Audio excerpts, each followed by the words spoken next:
ಮಧ್ಯದಲ್ಲಿ ಮಾತಾಡ್ತೇವೆ ಕ್ಷಮಾಪಣೆಯಲ್ಲಿ. ಈಗ ನಾವು ನಿಮಗೆ ಹೊಂದಿದ್ರೆ ಈ ಗಡಿಭಾಗದಲ್ಲಿ ಚೆನ್ನೈ ಕಾರಿಡಾರ್ ಮತ್ತೆ ಈ 234 ಅಂದ್ರೆ 2 ರಸ್ತೆ ಹೋಗಿದೆ. ಅದರಲ್ಲಿ ನಿಮ್ಮ ಹತ್ರ ಆರ್ಬಿಟೇಷನ್ಸ್ ಇದೆ. ಅದು ಪಿ ನಂಬರ್ ದುರಸ್ತಿ ಆಗ್ತಾ ಇಲ್ಲ. ಅದು ನಿಮ್ಮ ಆದೇಶನೂ ಆಗಿದೆ. ಆದ್ರೂ ಪಿ ನಂಬರ್ ದುರಸ್ತಿ ಮಾಡ್ಬೇಕಂದ್ರೆ ಕಡತ ಇಲ್ಲ, 125 ಮಾಡಕ್ಕಾಗಲ್ಲ, ಮಿಸ್ಸಿಂಗ್ ಕಡತ ಆಗ್ತಾ ಇಲ್ಲ ಅಂತೇಳಿ ರೈತರಿಗೆ ಪರಿಹಾರ ಅದಕ್ಕೆ ಕೊಡ್ತಾ ಇರೋದೇ 3,80,000. ನಿಮ್ಮ ಇದರಲ್ಲಿ ಹೆಚ್ಚುವರಿ ಆಗಿ ಬೇಕು ಅಂತೇಳಿ ಕೇಳ್ತಾ ಇದ್ದಾರೆ. ಅದನ್ನ ಸ್ವಲ್ಪ ಗಂಭೀರವಾಗಿ ಪರಿಸ್ಬೇಕು ಈ ಒಂದು ಇದ್ರ ಮುಖಾಂತರ. ರೈತರು ಇದ್ದಾರೆ ಎಲ್ರು.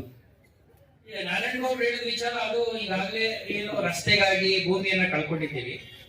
ಸರ್ಕಾರದಿಂದ ಅಥವಾ NHAಯಿಂದ ನಿಮಗೆ ಮೊದಲ ಹಂತದಲ್ಲಿ ಒಂದು ಪರಿಹಾರ ಬಂದಿದೆ. ಆದರೆ ಆ ಪರಿಹಾರ ಸಾಲದೆ ಹೆಚ್ಚುವರಿ ಪರಿಹಾರಕ್ಕೂ ಕೂಡ ಹಾಕೊಂಡಿದೆ. ಹೆಚ್ಚುವರಿ ಪರಿಹಾರ ಮಾಡಬೇಕಾದಾಗ ಹಿಂದೆ ಪರಿಹಾರ ಕೊಡುವಾಗ ಪ್ರಾಯಶಃ ಅಲ್ಲಿ ಯಾರಿದ್ರು ಅನ್ನೋದ್ರ ಮೇಲೆ ಅವರಿಗೆ ಪರಿಹಾರ ಕೊಟ್ಬಿಟ್ಟಿರ್ಬೇಕು. ಆದ್ರೆ ಈಗ ಅದೇನಾಗಿದೆ, ಪಿ ನಂಬರ್ ಅಲ್ಲಿ ಮುಂದುವರಿತಾ ಇರೋದ್ರಿಂದ ಈಗ ಇರ್ತಕ್ಕಂಥವರಿಗೆ ಹೆಚ್ಚುವರಿ ಪರಿಹಾರವನ್ನು ಕೊಡಬಹುದೇ ಕೊಡಬಾರದೆ ಅನ್ನೋದು ಸಮಸ್ಯೆ ಆಗಿದೆ. ಇದ್ರ ಬಗ್ಗೆ ಒಂದು ಕ್ಲಾರಿಫಿಕೇಶನ್ ಕೂಡ ನಾವು ಕೇಳಿದ್ದೇವೆ. ಇದು ಒಂದು ಕಡೆ ಕ್ಲಾರಿಫಿಕೇಶನ್ ಬೇಗ ಬಂದ್ರೆ ಅವರಿಗೆ ಕೊಡಬಹುದು ಅಂತ ಹೇಳಿದ್ರೆ ನಾವು ಏನು ಆರ್ಬಿಟ್ರೇಷನ್ ಮಾಡ್ತಾ ಇದೀವಿ, ಹೆಚ್ಚುವರಿ ಪರಿಹಾರ ಕಾನೂನು ಪ್ರಕಾರ ಏನ್ ಕೊಡಬೇಕಾಗಿದೆಯೋ ಅದು ಕೊಡುವ ಕೆಲಸವನ್ನು ನಾವು ಮಾಡ್ತೇವೆ. ನಾವೇನಂದ್ರೆ ಆ ಭೂಮಿಯ ವಿಚಾರದಲ್ಲಿ ಒಂದು ಶಾಶ್ವತವಾದಂತ ಒಂದು ಪರಿಹಾರ ಅಂದ್ರೆ ಪಿ ನಂಬರ್ ಅಂತ ಏನಿದೆ, ಇದೆಲ್ಲ ನಿಮ್ಗೆ ಗೊತ್ತು. ಸರ್ಕಾರದಿಂದ ಹಿಂದೆ 40, 50, 100, 60 ವರ್ಷಗಳ ಹಿಂದೆ ಸರ್ಕಾರದಿಂದ ಮಂಜೂರಾಗಿರ್ತಕ್ಕಂಥ ಜಮೀನು. ನಮ್ಮ ರೈತರುಗಳು ನಾವು ಯಾವತ್ತೂ ಕೂಡ ಅದ್ರ ಬಗ್ಗೆ ತಲೆ ಕೆಡಿಸ್ಕೊಳಕ್ ಹೋಗಿಲ್ಲ. ತಾತನ ಮಂಜೂರಾಗಿತ್ತು, ಆಮೇಲೆ ನಮ್ಮ ಮಕ್ಕಳಿಗೆ ಬಂತು, ತಾತನೂ ಖಾತೆ ಮಾಡಿಸ್ಕೊಂಡಿಲ್ಲ, ನಮ್ಮ ಅಪ್ಪನೂ ಖಾತೆ ಮಾಡಿಸ್ಕೊಂಡಿಲ್ಲ. ಅವರು ತಿಳ್ಕೊಂಡು ನಮಗೂ ಬೇಕಾಗಿಲ್ಲ, ನಾವು ಓದ್ಕೊಂಡು ಹೊರಗಡೆ ಹೋಗ್ಬಿಟ್ಟು ಅದೇನಾಗಬೇಕು, ಜಮೀನಲ್ಲಿ ನಾನಿದ್ದೆ, ನನ್ನ ಪ್ರಕಾರ ಇದು 4 ಎಕರೆ ಅಂತ ನನಗೆ ಅನಿಸ್ತು, ನಾನಿದ್ದೆ, ನಾನು ಯಾವತ್ತೂ ಅದನ್ನ ಸರ್ವೆ ಮಾಡಿಸಕ್ ಹೋಗ್ಲಿಲ್ಲ. ಪಕ್ಕದಲ್ಲಿದ್ರು ಅವರು 4 ಎಕರೆ ಅಂತ ಇದ್ಬಿಟ್ರು. ಸರ್ವೆ ಆಗದೆ ಇರೋದ್ರಿಂದ ಈ ಸಮಸ್ಯೆಗಳು ಉಟ್ಕೊಂಡ್ಬಿಡ್ತು. ಸರ್ವೆ ಆಗಬೇಕು ಅಂದ್ರೆ ದುರಸ್ತ ಆಗಬೇಕು. ಯಾಕಂದ್ರೆ ಒಂದು ಸರ್ವೆ ನಂಬರ್ ನಲ್ಲಿ 100 ಎಕರೆ, 200 ಎಕರೆ, 300 ಎಕರೆ ಇದ್ದಾಗ 16 ಜನ ಗ್ರಾಂಟಿಗಳು ಮಂಜೂರಿದಾರಿದ್ದಾಗ ಈ ಸಮಸ್ಯೆ ಬಂತು. ಈ ಸಮಸ್ಯೆನ ನಮ್ಮ ಕರ್ನಾಟಕ ಸರ್ಕಾರ ಅತ್ಯಂತ ಗಂಭೀರವಾಗಿ ಪರಿಗಣಿಸಿದೆ. ಈಗ ನಾವು ಸಾಕಷ್ಟು ಈ ಪಿ ನಂಬರ್ ಸಮಸ್ಯೆನ ಬಗೆಹರಿಸುವ ಪ್ರಯತ್ನ ಮಾಡಿ ಸುಮಾರು 6,250 ರೈತರುಗಳ ಸಮಸ್ಯೆನ ಈಗಾಗಲೇ ಬಗೆಹರಿಸಿದ್ದೀವಿ. ಆ ಎಲ್ಲರಿಗೂ ಕೂಡ ಈಗ ದುರಸ್ತು ಮಾಡಿಸ್ಲಿಕ್ಕೆ ಎಲ್ಲ ವ್ಯವಸ್ಥೆನೂ ಕೂಡ ಈಗ ಆಗಿದೆ. ಈಗ ನೀವೇನ್ ಹೇಳ್ತಾ ಇದ್ದೀರಿ, ಈ ಏನು ನಮ್ಮ ಬೆಂಗಳೂರು ಚೆನ್ನೈ ಎಕ್ಸ್ಪ್ರೆಸ್ ವಿಚಾರದಲ್ಲಿ ಯಾರಿಗೆ ಈಗ ಹೆಚ್ಚುವರಿ ಒಂದು ಪರಿಹಾರದ ಬಗ್ಗೆ ಇದೆ, ಅದನ್ನ ಬೇಕಾದ್ರೆ ನಾನು ವಿಶೇಷವಾಗಿ ಆ ಒಂದು ರೈತರುಗಳನ್ನೇ ನಾನು ತರಿಸ್ಬಿಟ್ಟು ನಮ್ಮ ತಹಶೀಲ್ದಾರ್ಗಳ ಮೂಲಕ ಅವರುಗಳನ್ನೇ ಪ್ರಥಮ ಆದ್ಯತೆಯಲ್ಲಿ ಅದನ್ನ ಏನು ದುರಸ್ತು ಮಾಡೋ ಕೆಲಸವನ್ನ ಆದ್ಯತೆ ಮೇಲೆ ತಗೊಳ್ಳೋ ಪ್ರಯತ್ನ. ಕೊಳತೂರಿಂದ ಇದ್ದು ಚುಕ್ಕನಹಳ್ಳಿ ಗಡಿಭಾಗ ಅಂತ ಹೋಗಿದೆ. ಅದ್ರ ಜೊತೆಗೆ ಈಗ ಚೆನ್ನೈ ಕಾರಿಡಾರ್ ರಸ್ತೆ ಪಕ್ಕದಲ್ಲಿ ಪಾದಚಾರಿ ರಸ್ತೆ ಅಂತ. ಆ ಪಾದಚಾರಿ ರಸ್ತೆ ಇಲ್ಲದಕ್ಕ ರೈತರು ಉಳಿಕೆ ಜಮೀನಿಗೆ ಹೋಗಕ್ ಆಗ್ತಾ ಇಲ್ಲ. ಅದು ತುಂಬಾ ತೊಂದರೆ ಆಗ್ತಾ ಇದೆ. ಈ ನಂಬರ್ದು ತಮ್ಗೆಲ್ಲ ಗೊತ್ತಿದೆ. ಆಮೇಲೆ ಪ್ರತಿಯೊಂದು ವಿಚಾರದಲ್ಲೂ ಗಮನಿಸಿದ್ವಿ. ನನಗೆ ನಿಮ್ಮಿಂದ ಒಂದು ಸಹಕಾರ ಏನಪ್ಪಾ ಅಂದ್ರೆ ಅಂತ ರೈತರುಗಳದ್ದು ಪಟ್ಟಿ ಕೊಟ್ಬಿಟ್ರೆ ಯಾವ್ಯಾವ ರೈತರುಗಳಿಗೆ ಪಿ ನಂಬರ್ ಇಂದ ಅನಾನುಕೂಲ ಆಗ್ತಾ ಇದೆ, ಅದು ದುರಸ್ತಿ ಮಾಡಬೇಕು ಅಂತ ತಾವು ಅನ್ಸೋದಾದ್ರೆ ತಾಲೂಕು ಅವರು ನನಗೆ ಪಟ್ಟಿ ಕೊಟ್ಬಿಟ್ರೆ ಅದಷ್ಟಕ್ಕೊಂದು ವಿಶೇಷವಾದ ಅಭಿಯಾನವನ್ನ ಮಾಡಿ ನಾನು ಮುಗಿಸ್ಕೊಡ್ತೀನಿ. ಅದು ಒಂದು.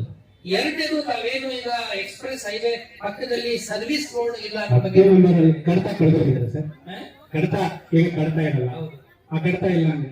ಮೂಲ ಮಂಜೂರಾತಿ ಕಡತ ಇಲ್ಲದೆ ಹೋದ್ರೆ ಸರ್ಕಾರದಲ್ಲಿ 2018ರಲ್ಲಿ ಒಂದು ಆದೇಶವನ್ನು ಹೊರಡಿಸಿದ್ದಾರೆ. ಆ ಪ್ರಕಾರ ಒಂದು ಮಿಸ್ಸಿಂಗ್ ಫೈಲ್ ಕಮಿಟಿ ಅಂತ ಒಂದಿದೆ. ಆ ಮಿಸ್ಸಿಂಗ್ ಫೈಲ್ ಕಮಿಟಿನಲ್ಲಿ ಒಂದಷ್ಟು ಸರ್ವೀಕರಣ ಮಾಡಿದ್ದಾರೆ. ಆ ಸರ್ವೀಕರಣದ ಪ್ರಕಾರ ಯಾವುದಾದ್ರೂ ಒಂದು ದಾಖಲೆ ಇರಬೇಕು, ಅವ್ರ ಹಕ್ಕನ್ನ ಸ್ಥಾಪಿಸಲಿಕ್ಕೆ ಇರ್ತಿದೆ. ಅದರ ಆಧಾರದ ಮೇಲೆ ನಾವು ಗೈರು ಮೇಲೆ ಕಡತವನ್ನ ನಿರ್ಮಾಣ ಮಾಡಿ ದುರಸ್ತು ಮಾಡ್ಕೊಳ್ಳಿಕ್ಕೆ ಅವಕಾಶ ಇದೆ. ಇದು ನಾವು ಈಗಾಗಲೇ ಪ್ರಾರಂಭ ಮಾಡಿದ್ದೇವೆ. ಅದರ ಹೆಚ್ಚು ಪ್ರಚಾರ ನಾವು ಮಾಡಕ್ ಹೋಗ್ಲಿಲ್ಲ. ಮುಂದಿನ ದಿನಗಳಲ್ಲಿ ಬಹಳಷ್ಟು ಬೇಗ ಇದರ ಹೆಚ್ಚು ವಿಷಯಗಳನ್ನು ಕೂಡ ನಾನು ನಿಮ್ಮ ಗಮನಕ್ಕೆ ರೈತರ ಗಮನ ಪ್ರಯತ್ನ ಮಾಡ್ತೀನಿ. ಈಗ ನಮ್ಮ ಹಿರಿಯ ಪತ್ರಕರ್ತರ ಗೋಪಿನಾಥ ಮಾತಾಡ್ತಾ ಇರ್ತಾರೆ, 25 ವರ್ಷ ಇನ್ನೇನು ನೆಕ್ಸ್ಟ್ ಇಯರ್ ಆಗ್ತದೆ, ಏನೋ ಟೊಮ್ಯಾಟೊ ಮಾರ್ಕೆಟ್ ಜಾಗದ ಸಮಸ್ಯೆ ಅದು ನಮಗೆ ಗಂಭೀರವಾಗಿ. ಯಾಕಂದ್ರೆ ಪ್ರತಿ ವರ್ಷ ರೈತರು ಬೆಳೆದಂತಹ ಬೆಳೆ ನೀವು ಬಂದಂತ ನೋಡ್ತಾ ಇದ್ದೀರಾ. ಮಳೆ ಬಂದ್ರೆ ಅದು ಹರಾಜು ಪ್ರಕ್ರಿಯೆಗೆ ಹೋಗ್ತದೆ, ವ್ಯಾಪಾರಸ್ಥರಿಗೂ ತೊಂದರೆ, ರೈತರಿಗೂ ತೊಂದರೆ, ಮತ್ತೆ ಮಂಡಿ ಮಾಲೀಕರಿಗೂ ತೊಂದರೆ. 2 ಪ್ರಶ್ನೆಗೆ ಉತ್ತರ ಕೊಟ್ಬಿಡ್ತೀನಿ. ಹಿಂದೆ ನೀವು ಕೇಳಿದ ಪ್ರಶ್ನೆಯಲ್ಲಿ ಈ ಸರ್ವಿಸ್ ರೋಡ್ ಯಾಕೆ ನೋಡಿ, ರಸ್ತೆಯನ್ನ ಕೇಂದ್ರ ಸರ್ಕಾರದವರು ಮಾಡಿಬಿಟ್ಟು ರೈತರು ಭೂಮಿ ತಗೊಂಡ್ರು, ಭೂಮಿಗೆ ಪರಿಹಾರವನ್ನು ಕೊಟ್ಟರು.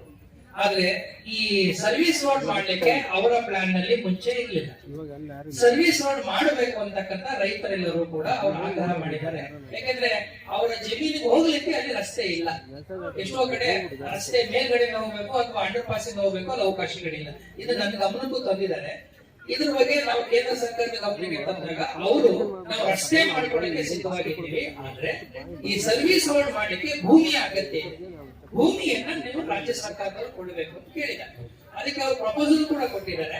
ಅದು ಮಾನ್ಯ ಮುಖ್ಯಮಂತ್ರಿಗಳ ಗಮನದಲ್ಲೂ ಕೂಡ ಇದೆ.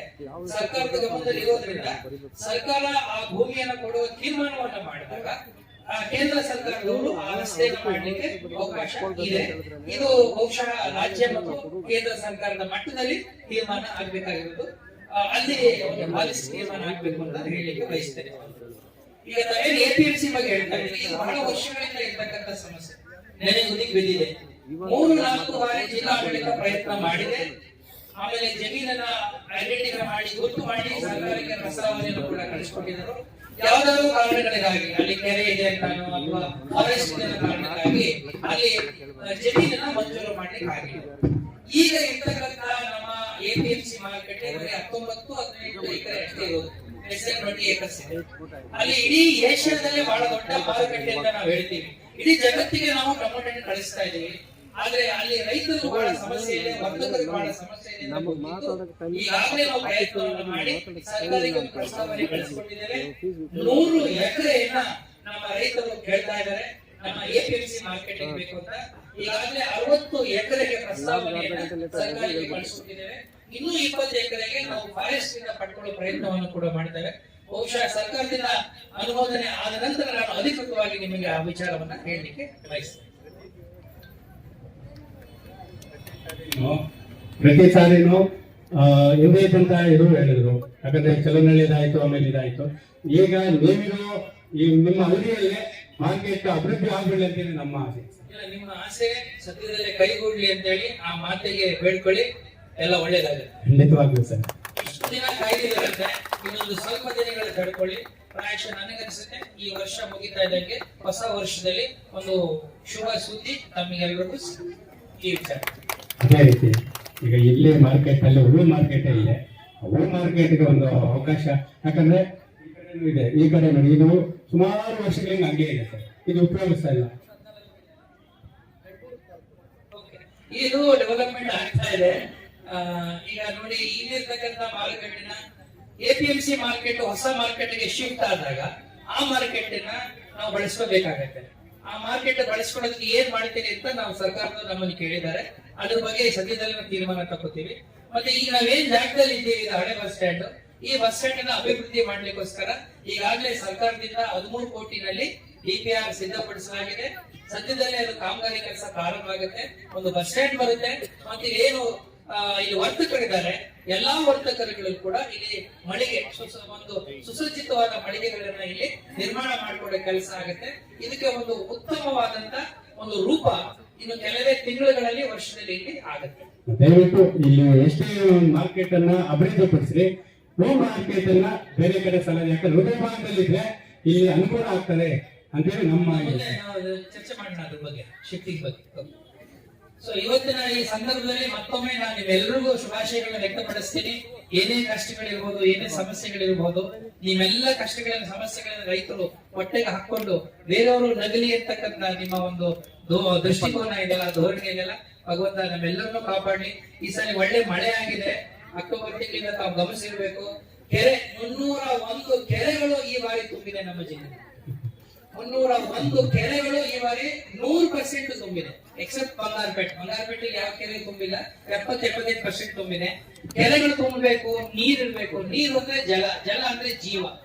ಜಲ ಇದ್ದ ಕಡೆ ನಮ್ಮ ಜೀವನವು ಕೂಡ ಸಮೃದ್ಧಿಯಾಗಿರುತ್ತೆ ಅಂತ ಹೇಳ್ತಾ ಮತ್ತೊಮ್ಮೆ ಇವತ್ತಿನ ದಿನದ ವಿಶೇಷ ಸಂದರ್ಭದಲ್ಲಿ ನಿಮ್ಮೆಲ್ಲರೂ ಕೂಡ ಅಭಿನಂದಿಸಬೇಕು ಬಯಸ್ತೇನೆ. ನಮಸ್ಕಾರ. ಧನ್ಯವಾದಗಳು ಸರ್. ಅದರಂತೆ ಮನೆ ಜಿಲ್ಲಾಧಿಕಾರಿಗಳ ಬಗ್ಗೆ ಒಂದೆರಡು ಮಾತಾಡಬೇಕು. ಯಾಕಂದ್ರೆ ಚೆನ್ನೈ ಕಾರಿಡಾರ್ಗೆ ಅವರ ಮರಗಳ ಪರಿಹಾರ ಸರ್ ಬಿಡುಗಡೆ ಆಗಿಲ್ಲ ಅಂದಾಗ ಖಂಡಿತವಾಗಿ ಅವರು ಮುಂದೆ ನಿಲ್ಲಿಸೋ ಆ ಒಂದು ಚುಕ್ಕನಹಳ್ಳಿ ಮತ್ತು ಏತರಳ್ಳಿ ರೈತರಿಗೆ ಅವ್ರ ಬಾಳ್ನಲ್ಲಿ ಬೆಳೆಕೊಟ್ರು. ಅದರ ಜೊತೆಗೆ ಟೀಮ್ ಕುರುಬರಲ್ಲಿ ಸರ್ ಈ ತರ ಕುಲನಾಯಕರಿಗೆ ಜಮೀನಿಲ್ಲ, ಅದು 60 ಎಕರೆ ಈ ತರ ಇದೆ ಅಂದಾಗ ಅವರೇ ಖುದ್ದಾಗಿ ಭೇಟಿ ನೀಡಿ ಆ 60 ಎಕರೆಯನ್ನ ಕುರಿಗಾಯಿಗಳಿಗೆ ಮೀಸಲಿಡೋದಕ್ಕೆ ಪೈಪ್ ತರಿಸ್ಕೊಂಡು ಅದರಲ್ಲಿ ಹಾನಿಯಲ್ಲಿ ಎಂಟ್ರಿ ಮಾಡಿದರೆ ಅದಕ್ಕೆ ಆ ಗ್ರಾಮಗಳ ಮತ್ತು ಬಡ ರೈತ ಕೂಲಿ ಕಾರ್ಮಿಕರ ಪರವಾಗಿ ಕಾರ್ಯಕ್ರಮದಲ್ಲಿ ವಿಶೇಷವಾಗಿ ಅಭಿನಂದನೆ ಸಲ್ಲಿಸ್ತಾ ಥ್ಯಾಂಕ್ ಯು ಇದ್ದೀನಿ. Sir, thank you.